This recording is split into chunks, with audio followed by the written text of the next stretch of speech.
One of my most common daycare questions is regarding nap time and what I do, what I use, and how it works. So I thought I would cover that all in one video, so here we go.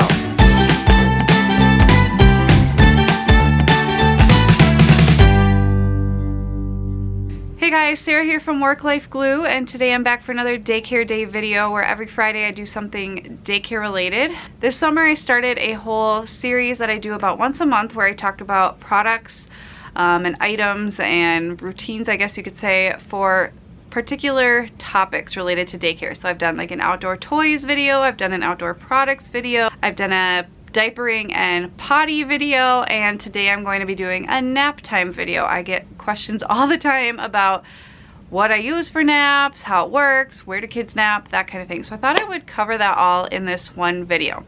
Now, before you watch this, I would highly recommend you go check out my most recent daycare tour so you can kind of get a sense of my setup. I think a lot of what you do for nap depends on what your setup is. I don't have a very large space for like one particular space where the daycare kids are. I have a good amount of space, but it's like broken up between our main daycare level and our basement. So go check out that video if you haven't seen it so you kind of get a sense. During nap time, I go upstairs to our like main living area with our living room, kitchen, dining room, and that's where I stay for most of naps so that I'm not like waking the kids up and I can get my own stuff done.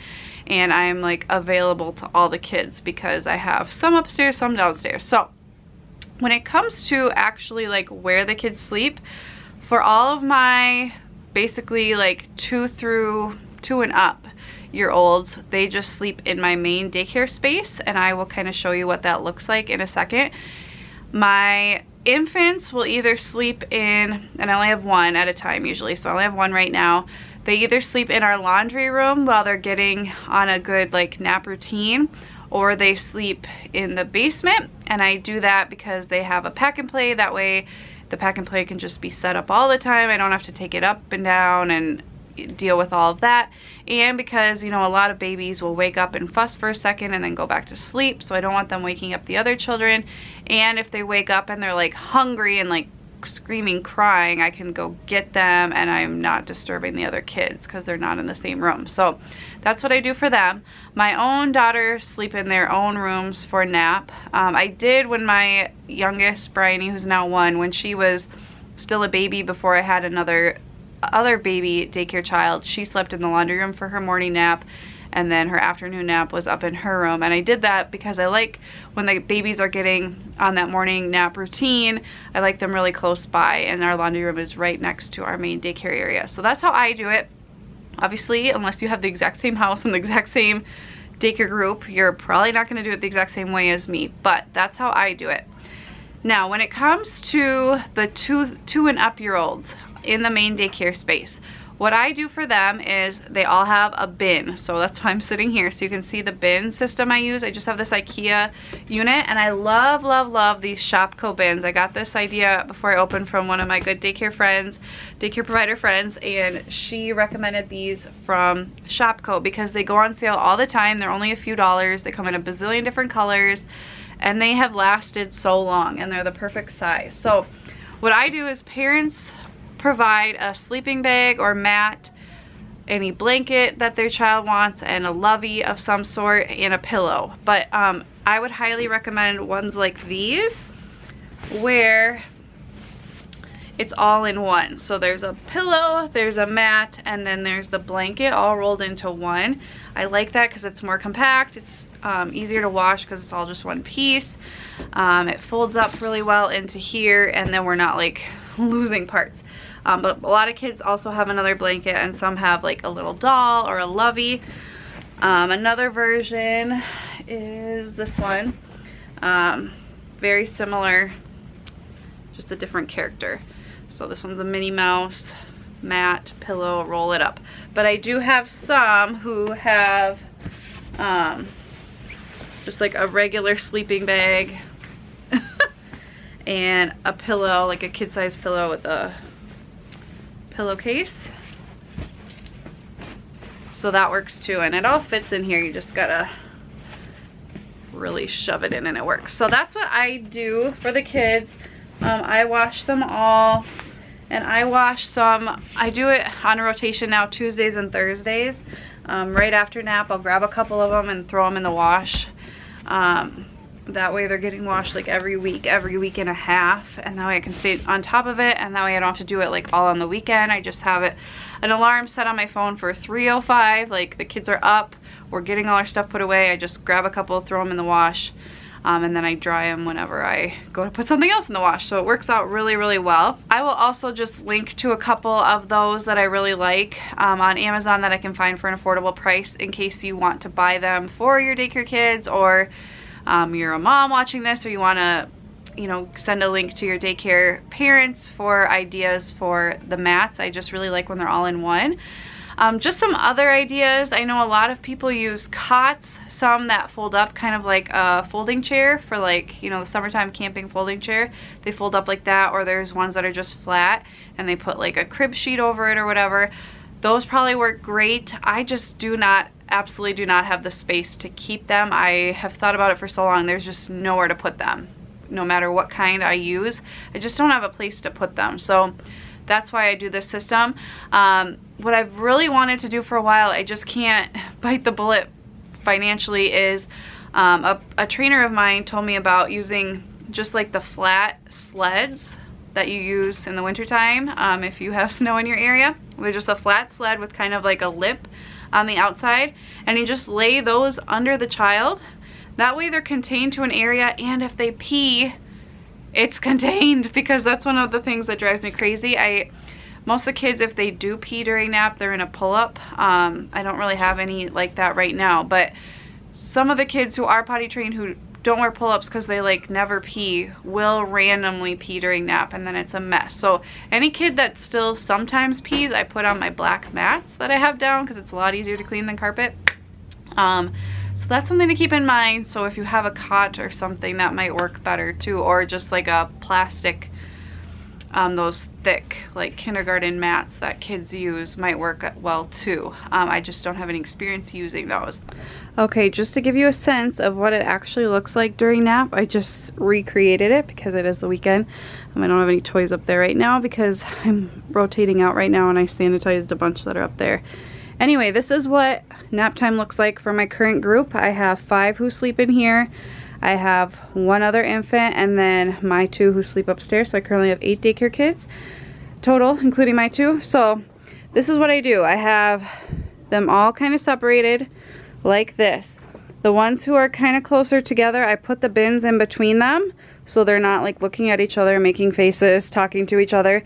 And then they always have like a couple books to look at. Sometimes when they're older, if they have trouble or wake up early or whatever, I'll pull a few puzzles down as long as they're quiet. But this is what we do. When I had 6 kids who slept down here, I would just separate these tables, and one would go in between, and I'd kind of scoot that one child over and this one over, and then it was plenty of space for them. But they need separation, obviously. You know, I may get questions like, is that okay that they sleep on the floor on a mat? Yes. This carpet is very cozy, especially when they're on these mats. I've never had any kid with like back problems, and honestly my own 3-year-old has gone through many periods of sleeping on the floor herself, like overnight, because she just wanted to. And here in Minnesota, this is perfectly legal as long as they have something they're sleeping on and they're not like directly on the floor with nothing underneath them. This is totally fine. So this is my setup. Another thing I also do is a sticker chart. I only really use them for cleaning up and naps, because they're the 2 things that, yes, it'd probably be better to motivate them without sticker charts, but sometimes you just got to do what you got to do. And in order for all these kids to have healthy brains, develop well, for me to get a break so I can be a good provider, for the babies to sleep and everything, it has to be quiet. And so they get a sticker after nap if they were quiet. And it's really motivating, and when they fill up their sticker chart, they get a prize, and it's wonderful. So often the first thing they say when I come down to wake them all up is, I was quiet, I get a sticker. So, I mean, it works. So I use stickers sparingly, but for things that I'm just like, okay, we gotta do this, there's really no ifs, ands, or buts about it. So obviously when they're in here, the lights are off. I would highly, highly, highly recommend these blackout curtains. They work so well. I mean, any kind of blackout curtains probably work great, but I have these 3 ginormous windows down here, and so these block out a lot of the light and are great. So I'll link to those below. They come in different colors. Okay, and then when it comes to noise reduction, it is so imperative that you have something to block out the noise. I know for me, obviously I don't want them to hear anything I'm doing upstairs. I try to be really quiet, but let's say I'm prepping lunch for the next day or something. I'm literally right up these stairs, like 6 steps away. So they're gonna hear me if I don't have any kind of noise reduction. So what I do, I have this area here. So here's the kids sleeping, there's my tripod, and then here's like our entry area from the back, and I have this gate here. So I always have a box fan. You want one that's loud. Don't buy one that's like super quiet fan. You want one that's like, people are in the reviews complaining that it's so loud. So that's what I have. I'll link some of the ones I love below that I've used for years and love. So I have that going. And then I also added a second component, which is this white noise CD. I bought this when I had a child who would wake up and cry and then fall back asleep, and it was just disturbing everybody. So I got this on Amazon. I really love it. I put it on the CD player here, and it just, I turn it up pretty loud and I put it on repeat, and it just plays all through nap, and it just drowns out any excess noise. And it, honestly, the kids hear it and they just fall asleep right away because it's, you know, it's like Pavlov's dogs. So this is what it sounds like.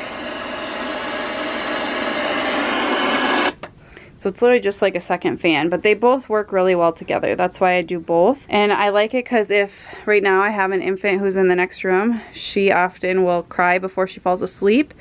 So if they're in here, they can't hear her. I can hear her upstairs because I don't have any noise blocking out up there, but they can't hear it in here. And I also have a monitor on for her. So it just works really well to drown out the noise for them without like hearing it throughout the whole house.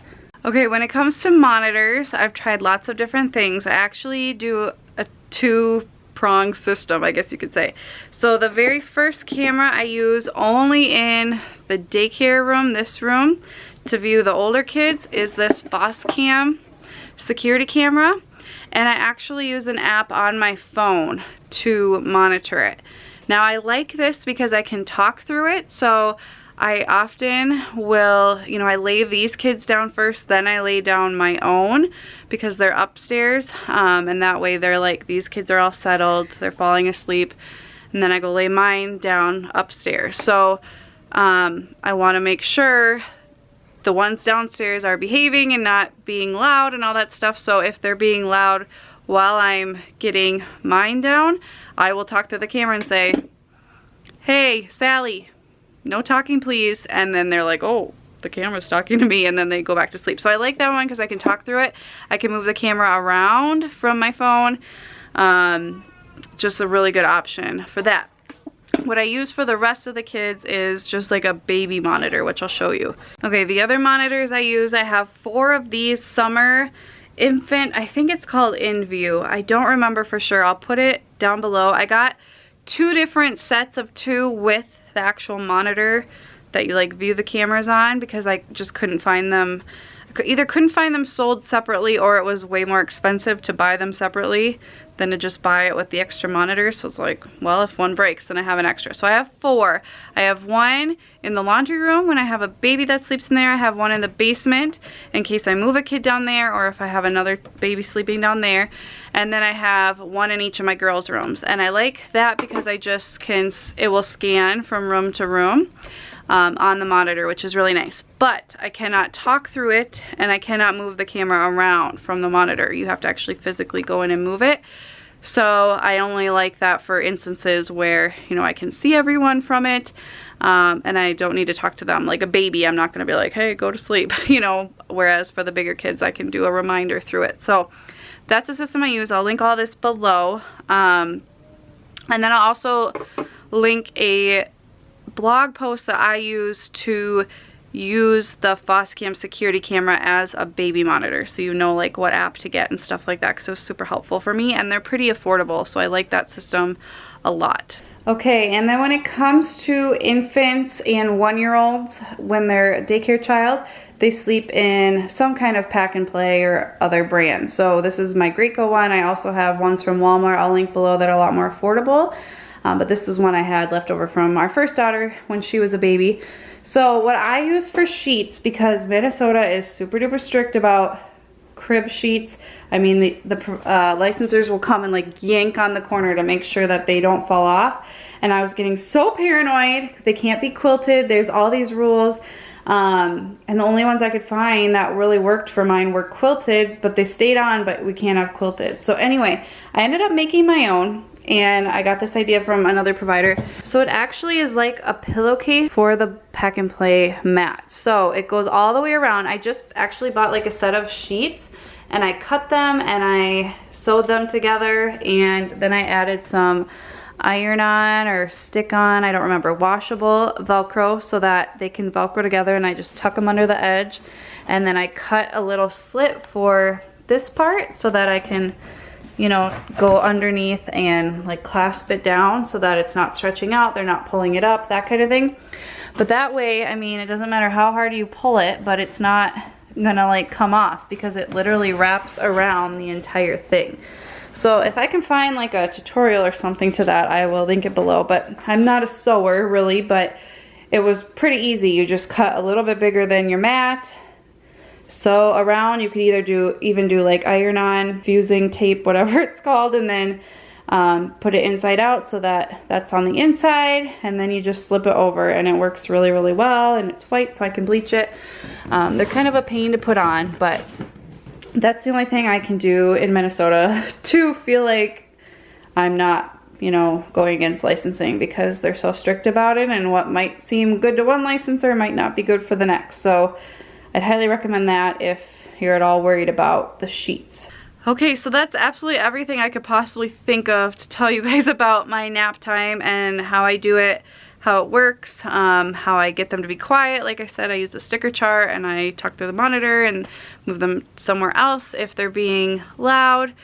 But if you have any other questions, I'm sure there's other things I'm just not thinking of right now. If you have any other questions, just leave them in the comments. I will either just answer them there or do a follow-up video if there's so many that I just couldn't think of. But if you're struggling with nap, my biggest advice is just be strict, have a plan, a backup plan, because, you know, you can't just be like, be quiet, but like there's no consequence. I don't know. I just learned that in order to be a good provider, I have to have like a moment to myself of quiet. And the kids, I mean, my afternoons are always so much better than my mornings because my kids just had quality sleep. And I notice a drastic difference from when like my own children nap and when they don't. I just think it's so necessary, especially since they're learning so much at daycare. They're socializing. If they're introverts, like just think of the social impact, social emotional impact that has on them. They need time to like rest and heal their brain because their brain is like learning so much. So anyway, that's my little spiel. Let me know if you have any questions. If there's any other area of daycare that you want a video like this on where I'm just talking about that one thing, please let me know in the comments. And as always, thank you guys so much for watching this video. I will see you next time. Bye guys.